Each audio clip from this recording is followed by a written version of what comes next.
Lahat tayo ay gustong magkaroon ng maginhawang buhay. Kahit sino ang tanongin natin, halos lahat ay gusto na meron silang freedom para gawin ang mga bagay na nagpapasaya sa kanila. Mamuhay sa desired lifestyle na hindi iniisip kung saan kukuha ng pera at makapagbigay ng positive impact sa buhay ng karamihan. Kung goal mong yumaman o guminhawa ang buhay, kailangan mong magsimula sa pagkakaroon ng mataas na standard sa iyong sarili. Ang standard ay ang iyong baseline kung ano mga bagay ang tatanggapin at ano ang mga hindi dapat itolerate. Ginagamit ito ng mga successful na tao sa kanilang negosyo, karir at personal na buhay. Pansin mo rin ba na merong kakaibang pag-uugali sa pera ang mayayaman kumpara sa ordinaryong tao? Para bang naa-attract nila palagi ang magagandang resulta at parang pumapabor din sa kanila ang mundo. Pwede mong sabihin na dahil ito sa swerte o madiskarte sila. Pero hindi rin natin maitatanggi ang malaking epekto ng kanilang personal standard sa quality ng buhay na meron sila. Ang pag-set ng mataas na standard sa sarili ay walang bayad. Kaya mo itong gawin ngayon kahit ano pa ang iyong sitwasyon. Kahit meron ka pang utang o namumuhay paycheck to paycheck.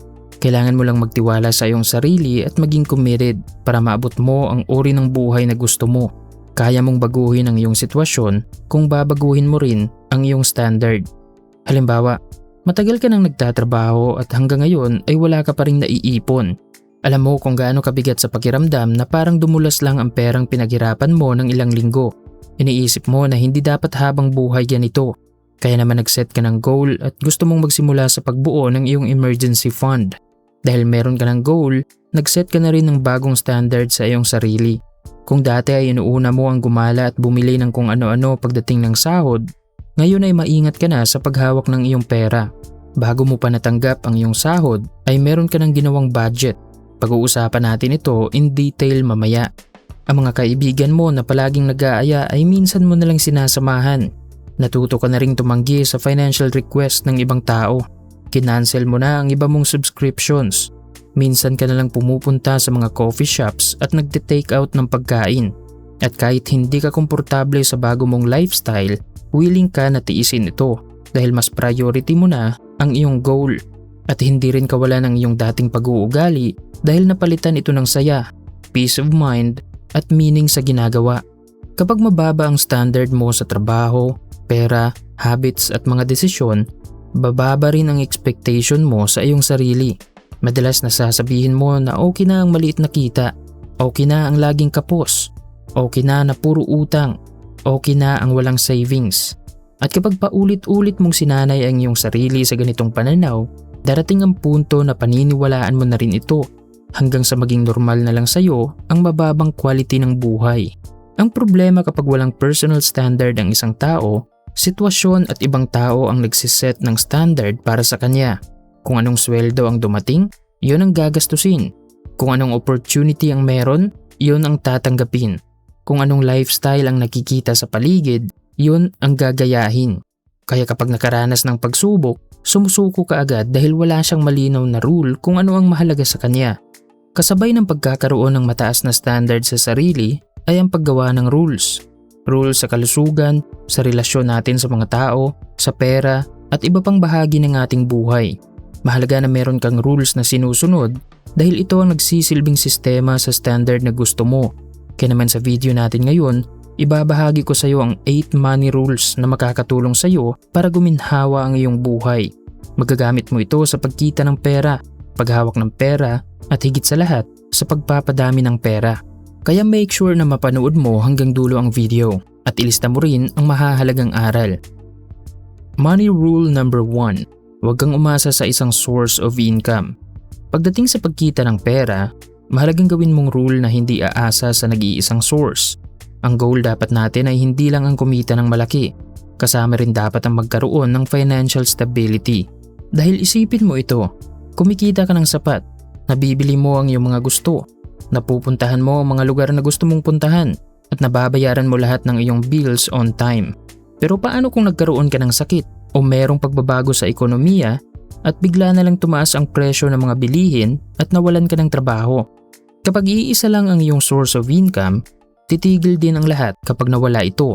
Maaapektuhan ang iyong lifestyle, posibleng mababaon ka sa utang kung wala kang emergency fund at maraming financial goals ang madidelay.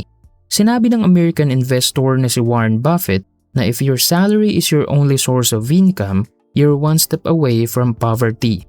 Kaya kung nag-iisa lang ang source of income mo ngayon, gawin mong goal na dagdagan ito.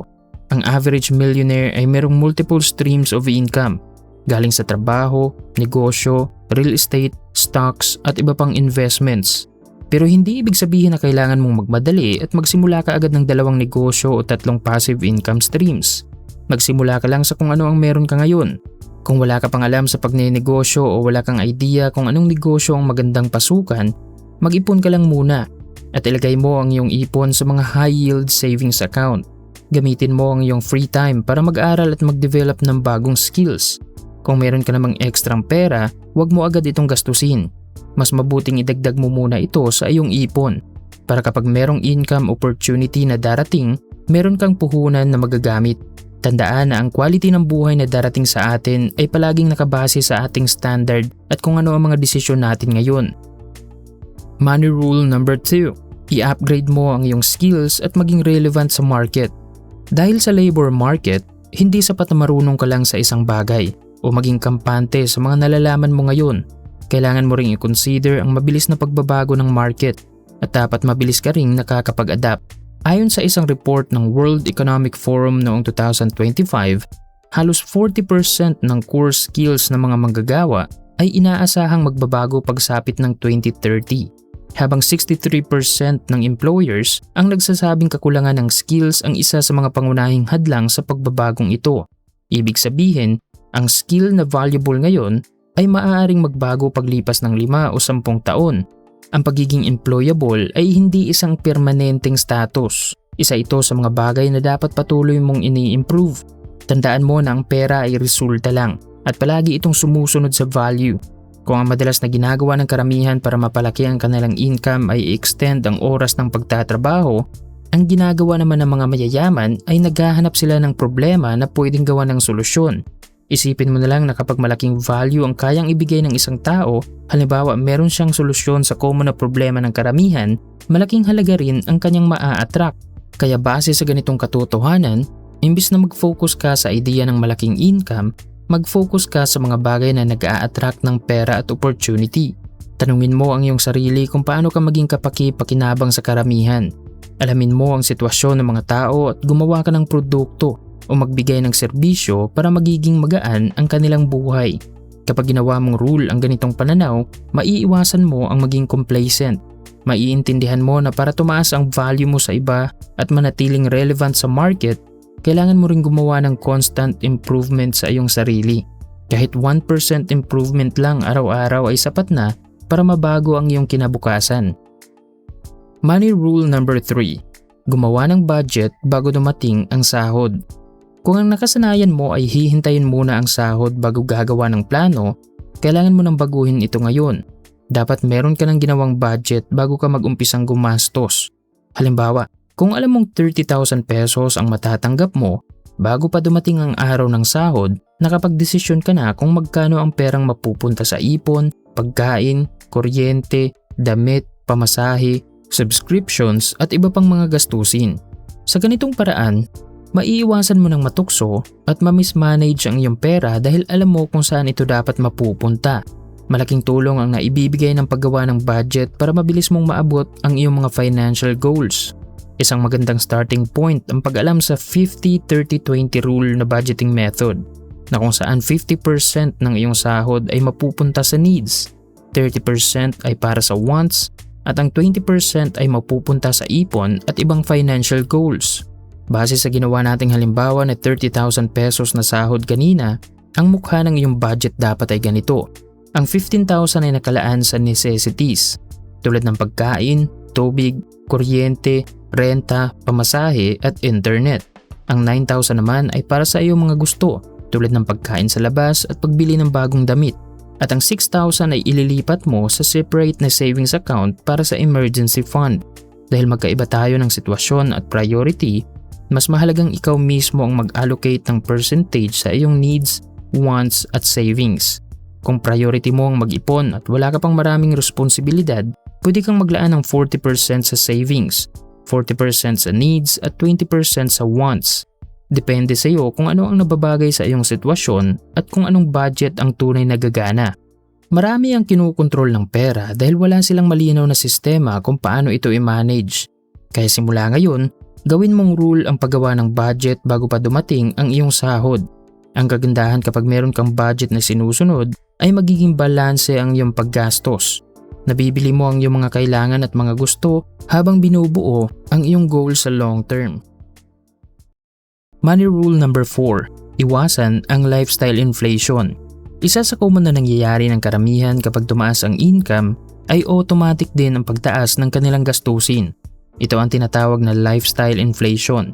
Kung dati ay kumikita sila ng 20,000 pesos a month at napagkakasya ito, ngayon na kumikita na sila ng 40,000 ay nauubos pa rin dahil nag-upgrade sila ng mamahaling gamit, madalas nang kumakain sa labas, lumipat sa mas mahal na apartment at bagong mga monthly subscriptions. Sa unang tingin, parang gumanda ang quality ng kanilang buhay. Pero kung patuloy nila itong ginagawa, na sa tuwing merong increase sa kanilang income ay hinahanapan din nila ng paraan para mapunta ito lahat sa gastos, sa huli, kahit kumikita pa sila ng 50,000, 100,000 o 10 times sa dati nilang kinikita, income lang nila ang lumalaki pero wala pa rin silang financial stability. Tulad ng sinabi ko kanina, kailangan nating taasan ang ating standard. Pero hindi sa ganitong paraan. Mahalagang palakihin natin ang ating income at i-improve ang quality ng ating buhay. Pero kailangan din nating maging responsable sa paghawak ng ating pera. Gamitin mo ito hindi para makasabay sa uso o makatanggap ng validation sa karamihan, kundi para magkaroon ng magandang kinabukasan. Money rule number 5. Iwasan ang mangutang para sa mga luho. Hindi lahat ng utang ay masama o kailangan nating iwasan. May mga utang na nakakatulong sa atin at may mga utang naman na dagdag lang sa mga responsibilidad. Kaya mahalagang alam mo ang pinagkaiba ng utang at kung ano ang epekto nito sa iyong buhay. Merong good debt at bad debt. Ang bad debt ay kapag nangutang ka para makabili ng bagong gadgets, damit, appliances at iba pang mga bagay na bumababa ang halaga. Marami ang patuloy na naghihirap dahil nababaon sila sa ganitong uri ng utang. Walang ROI, nababawasan ang value paglipas ng panahon at malaki ang interes. Kaya napakabuting gawin mong rule na iwasan ang ganitong uri ng utang. At mamaya ibabahagi ko sa iyo kung ano ang mabuting gawin para iwasan ito. Ang good debt naman ay kapag ginamit mo ang utang para mag-expand ng negosyo o investment. Ito ang tinatawag na leverage. Halos lahat ng mga negosyante ay meron ng ganitong uri ng utang. Imbis na gamitin ang sariling pera sa pagpapalago ng kanilang negosyo, ginagamit nila ang pera ng ibang tao. Kaya kung gusto mong magkaroon ng maginhawang buhay sa hinaharap, kailangan mong iwasan ang mangutang para sa mga luho. Ang trick para maiwasan mo ito ay ang pag-apply sa 24-hour at 30-day rule.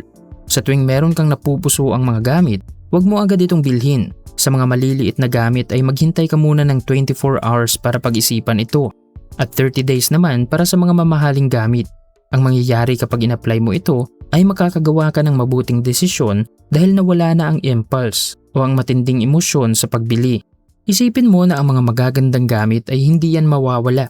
Kahit hindi mo yan binili ngayon, paglipas ng panahon ay nandyan pa rin ang mga yan. Mas mabuting option na pag-ipunan ng mga luho kaysa utangin ito. Sa ganitong paraan ay mas nagiging maayos ang paggamit mo ng iyong pera. At bago mo pa nahahawakan ang iyong mga gusto, meron kang nabuong disiplina. Money rule number 6. Kumita para mag-invest. Maraming tao ang buong buhay na nagtatrabaho dahil wala silang long-term plan sa kanilang pera. Tuwing sahod ay hindi sila nag-iipon. Kapag meron namang bakanting oras ay hindi nag-aaral kung paano mag-invest. Nakakasabay sila sa kung ano ang uso pero nakakalimutan nilang palaguin ang kanilang finances. Kung hindi mo babaguhin ang cycle ng trabaho, sahod at gastos, wala ring magbabago sa iyong sitwasyon kahit lumipas pa ang mahabang panahon. Ang tanging paraan para mabago mo ang iyong financial situation ay kapag hindi mo inubos ang iyong sahod at dahan-dahan mong binuo ang iyong asset. Para maintindihan mong mabuti ang kahalagahan ng pag-i-invest, kailangan mong matutunan ang compounding. At meron na kaming ginawang video tungkol dito. Hanapin mo na lang ang link sa comment section. Money rule number 7. Huwag mag-invest sa bagay na hindi mo naiintindihan. Kapag investment ang pinag-uusapan, hindi sapat na basihan ang hype sa paligid. Dahil marami kang nakikita na nag-i-invest at kumikita sa isang investment ay kailangan mo ring sumabay. Gawin mong rule na bago ka mag-invest ay dapat malinaw sa'yo kung paano gumagana ang investment, kung saan napupunta ang iyong pera, paano kumikita ang investment, magkano ang charges, at ano ang kasamang risk. At palaging tandaan na walang investment na garantisadong kikita ng malaki. Kapag may nangako sa'yo ng malaking kita na walang kasamang risk, lalo na kung pinipilit kang magdesisyon agad, yun ay isang malaking red flag. Ang tunay na investor ay long-term mag-isip. Kung hindi pa niya naiintindihan ang isang investment ngayon, pinag-aaralan muna niya ito at kinukonsider ang maraming bagay bago magdesisyon. Sa ganitong paraan ay makakagawa siya ng magandang strategy sa kanyang pag-i-invest. Money rule number 8. Magkaroon ng long-term mindset. Kung merong isang bagay na matututunan natin sa mga successful na tao, ay ang kakayahang maghintay. Kapag meron silang goal na gustong maabot, hindi sila nagmamadali. Nag-invest sila ng pera at sapat na oras para gawin at pag-aralan ang mga bagay na makakatulong sa kanila para magtagumpay. Hindi sila naghahanap ng shortcut. Mas gusto nilang dumaan sa proseso at maghintay kaysa maniwala sa ilusyon ng mabilis na pagyaman. Isang magandang halimbawa na rito, si Warren Buffett. Hindi siya naging successful investor dahil palagi siyang nakakahanap ng mabilis na paraan para kumita. Isa sa pinakamahalagang bahagi ng kanyang approach sa pag-i-invest ay ang pagkakaroon ng mahabang pasensya. Naghintay siya sa tamang opportunity at binibigyan ng sapat na panahon para lumago ang kanyang investments. Isipin mo na lang na lahat ng bagay na mapapakinabangan natin sa long term ay hindi cheap o agad na nakukuha. Ang malusog at magandang pangangatawan ay bunga ng mahabang panahon na pagdisiplina sa sarili. Ang respeto at tiwala ng ibang tao ay pinatunayan muna natin ng maraming beses bago natin nakuha. At ganun din sa pagbuo ng yaman, maraming sakripisyo at mahabang panahon na paghihintay bago ito nagbunga ng maganda.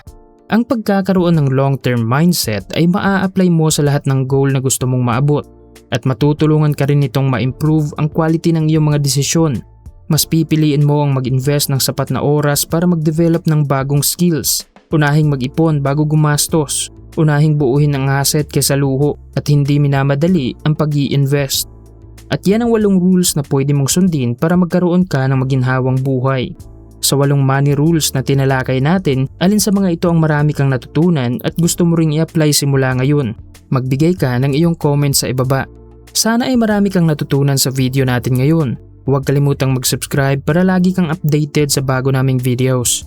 I-like kung nagustuhan mo ang topic natin, mag-comment ng iyong mga natutunan at i-share mo na rin ang videong ito sa iyong mga kaibigan.